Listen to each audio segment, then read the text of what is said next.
दोस्तों, भारत आज उन देशों में आता है जो उतनी जनसंख्या के बाद भी अपनी तरक्की के नए आयाम छूने से चूक नहीं रहा है।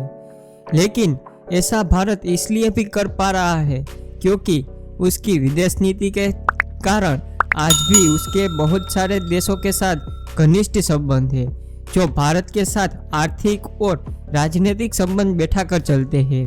लेकिन उन्हीं देशों में से कुछ देश ऐसे भी हैं जिनसे भारत की दोस्ती इतनी गहरी और मजबूत है कि अगर वो ना होते तो आज भारत की सूरत कुछ और ही होती। चाहे वो भारत पाकिस्तान युद्ध हो, चाहे वो भारत चीन युद्ध हो, या फिर संयुक्त राष्ट्र में कश्मीर विवाद हो, इन देशों ने भारत की हर मुश्किल घड़ी में भारत की संभव मदद की है। और ऐसा कहना बिल्कुल भी गलत नहीं होगा कि जरूर पड़ने पर वो देश भारत के साथ ही खड़े रहेंगे, फिर चाहे हालात और परिस्थिति कोई भी हो। तो वो 5 देश कौन से हैं जो हर घड़ी और हर परिस्थिति में हमारे साथ खड़े रहेंगे, आज हम आपको बताने जा रहे हैं, तो बने रहिए हमारे साथ वीडियो में एंड तक। जापान भारत के सबसे करीबी देशों में आता है। जापान उस दोस्त की तरह आता है जिस पर आप आंख बंद करके भरोसा कर सकते हैं। भारत और जापान के संबंध हमेशा से मजबूत और स्थिर रहे हैं। जापान की संस्कृति पर भारत में जन्मे बौद्ध धर्म का स्पष्ट प्रभाव देखने को मिल सकता है, जिसकी वजह से जापान हमेशा से भारत की सभ्यता और संस्कृति से जुड़ा हुआ महसूस करता है। और अगर बात युद्ध में मदद की करे तो आज भी जापान भारत और चीन के खिलाफ दक्षिणी चीन सागर में फैले हुए हैं, चीनी सैनिकों के खिलाफ भिड़े हुए रहते हैं।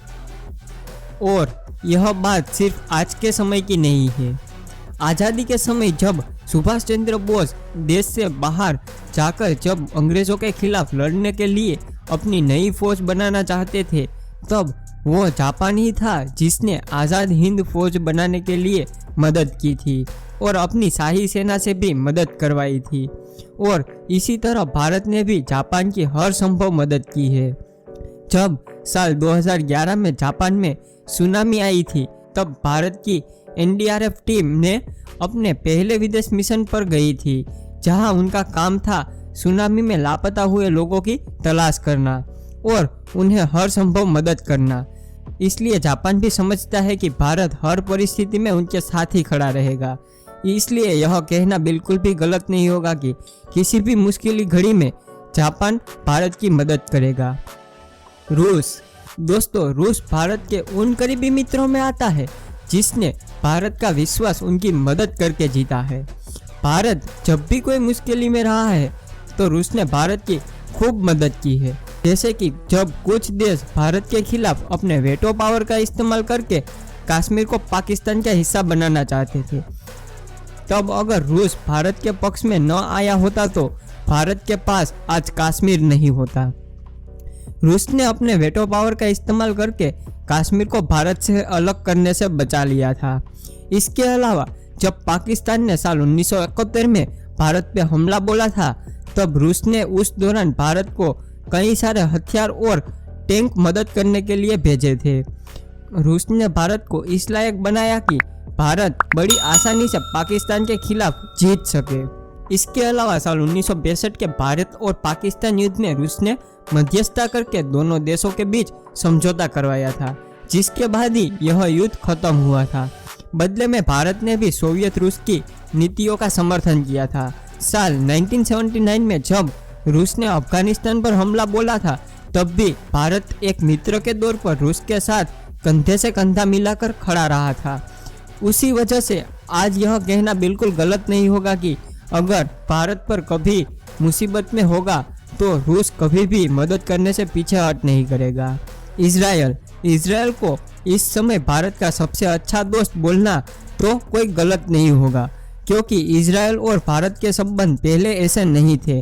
भारत और इजराइल की आज़ादी लगभग एक साथ ही हुई थी, लेकिन शुरुआत में भारत ने यूनाइटेड नेशन यानी कि यूएन में इजराइल को एक अलग राष्ट्र बनाने का समर्थन नहीं दिया था, जिसकी वजह से भारत और इजराइल के संबंध खराब हो गए थे। लेकिन साल 1950 में जब भारत में इजराइल को वापस एक अलग राष्ट्र बनाने की मान्यता दी, तब यह दोनों देश आपस में एक ऐसे मित्र देश बन गए जिनकी दोस्ती साल दर साल बढ़ती ही चली गई। भारत चीन युद्ध के दौरान जब स्थितियां भारत देश के खिलाफ हो गई थी, तो नेहरू ने कुछ देशों से मदद मांगने के लिए पत्र लिखे थे। उन्हीं देशों में इजराइल भी शामिल था, जिसे नेहरू ने पत्र लिखा और सैन्य मदद मांगी। इजराइल ने भी इस बुरे वक्त में भारत की हर संभव मदद की और हर संभव सैन्य मदद पहुंचाई, जिसे दुनिया से गुप्त रखा गया था। और आज भी भारत और इजराइल की दोस्ती उतनी ही मजबूत है। भूटान और भारत के बीच बेहद खास रिश्ता है। यह रिश्ता भूगोल, इतिहास और संस्कृति के रिश्तों से बना है। और सबसे अच्छी बात यह है कि सदियों पुरानी दोस्ती आज भी वैसी की वैसी ही है। भारत की हर मुश्किल घड़ियों में भूटान हमारे साथ ही खड़ा रहा है। वहीं भारत ने भी भूटान को कभी पराया नहीं समझा। भारत और भूटान की दोस्ती का महत्व आप इस चीज से समझ सकते हो कि भारत के पहले प्रधानमंत्री जवाहरलाल नेहरू ने उनके एक सभा में कहा था कि अगर कोई देश भूटान पर हमला करता है तो उसे भारत पर हमला माना जाएगा और भारत उसका मुंह तोड़ जवाब भी देगा। उतना ही नहीं, भारत में यह रिवाज रहा है कि भारत के लगभग सभी प्रधानमंत्री अपने कार्यकाल में कम से कम एक बार भूटान का दौरा तो जरूर करते हैं। प्रधानमंत्री नरेंद्र मोदी ने तो साल 2014 में अपनी पहली विदेश यात्रा भूटान में ही की थी। इसके अलावा साल 2019 में अपने दूसरे कार्यकाल में भूटान का दौरा कर चुके हैं। नेपाल। दोस्तों, भारत और नेपाल का रिश्ता दोस्ती से भी बढ़कर दो सगे भाइयों जैसा है। हजारों सालों से भारत और नेपाल के रिश्ते को धार्मिक और सांस्कृतिक रीति रिवाजों से निभाया जा रहा है। नेपाल माता सीता और भगवान बुद्ध की जन्मभूमि है, जिस कारण हम भारतवासियों के लिए यह कोई तीर्थ स्थान से कम नहीं होगा। भारत के लिए नेपाल भी काफ़ी ज़रूरी है, क्योंकि जिस तरह से गोरखा रेजिमेंट के नेपाल के गोरखा लोग भारतीय सेना का हिस्सा होते हैं और फिर बाद में वे सरहद पे दुश्मनों से लड़ते हुए अपनी जान तक दे देते हैं, उसे देखकर यह नहीं कहा जा सकता कि नेपाल देश भारत देश से किसी भी तरह से अलग है। कारगिल युद्ध में गोरखा सैनिकों की वीरता को कभी भूला नहीं जा सकता।